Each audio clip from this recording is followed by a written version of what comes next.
Hi everyone, in front of me I've got MOTOROLA Moto G34 and let me share with you how to clear the browser on this device.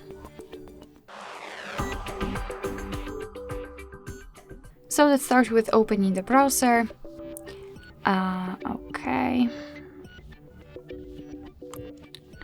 Right now we have to tap on the three dots icon in the right upper corner and tap on the history. And as you can see, here we will have the list of all previously visited websites. In my case, I've got only one of them.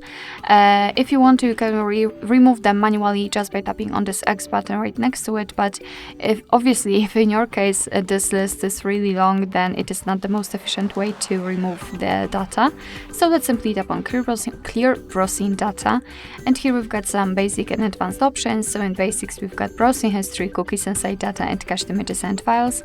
And in advanced, saved passwords, autofill from data, and site settings. If you want to remove something, make sure that it is marked. As you can see, I will remove everything.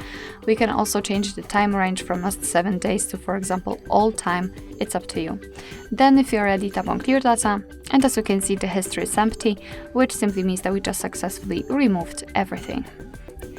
Alright, so that will be all. Thank you so much for watching. I hope that this video was helpful, and if it was, please hit the subscribe button and leave the thumbs up.